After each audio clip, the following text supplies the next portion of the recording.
కబ్జాలపై హైడ్రాకు వరుస ఫిర్యాదులు వస్తున్నాయి. శంషాబాద్లో కబ్జాలకు గురైన కాముని చెరువు, ఫిరంగినాల, పాలమోకల పెద్ద చెరువుపై హైడ్రా కమిషనర్కు ఫిర్యాదు చేశారు కాంగ్రెస్ నేత జల్పల్లి నరేందర్.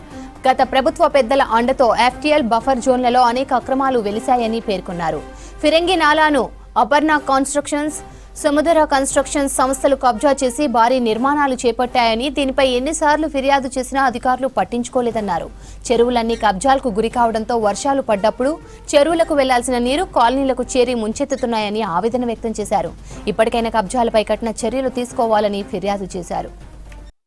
తెలంగాణ రాష్ట్రంలో ఎక్కడెక్కడ గత ప్రభుత్వాలు దౌర్జన్యానికి పాల్పడ్డాయో, చెరువులు, కుంటలు, నాలాలు కబ్జాలకు గురైనాయో, డబ్బులకు కరప్షన్ చేసి డబ్బులకు ఆశించి చెరువులు కానీ కుంటలు కానీ ఎటువంటివి కూడా వదలకుండా అన్ని విధాలుగా డబ్బులు విపరీతంగా ఆశించి కరప్షన్ చేసి ఈరోజు వ్యవస్థను నాశనం చేసిన గత ప్రభుత్వం బీఆర్ఎస్ ప్రభుత్వం. కాబట్టి ఇప్పుడు ముఖ్యమంత్రి యనుమల రేవంత్ రెడ్డి గారు, అదేవిధంగా గౌరవనీయులు ఉప ముఖ్యమంత్రి బట్టి విక్రమార్క గారు, వారి సహచర మంత్రివర్గం అందరూ కూడా ప్రజలకు ఏమి అవసరాలు ఉంటాయో అవి ప్రజలకు చేయాల్సిందే అని ముమ్మాటికి ఘంటాపదంగా కాంగ్రెస్ ప్రభుత్వం ముందడుగు వేస్తూ ఉన్నది.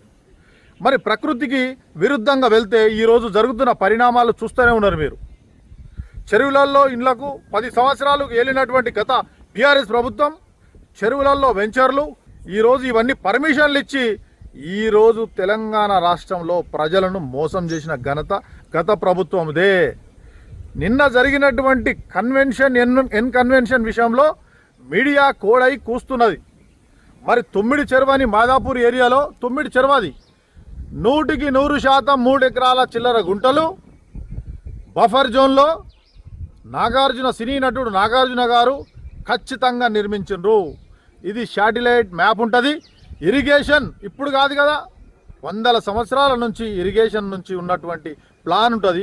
ఇరిగేషన్ వారి నుంచి క్లియర్గా సమాచారం సేకరించి ముమ్మాటికి 100 సార్లు దాన్ని క్లియర్గా ఆలోచించి దాన్ని పూర్తిగా గమనించి ఏ విధంగా ఎక్కడ చెరువులు ఉన్నాయి, ఎక్కడ బఫర్ జోన్ ఉంది, ఎక్కడ ఎఫ్టీఎల్ ఉన్నది, ఏమిదనే విషయము మొత్తం క్లియర్గా తీసుకొని మొత్తం ప్రభుత్వము ఈ యొక్క కార్యక్రమాలకు చేపడుతున్నది. మరి చెరువుల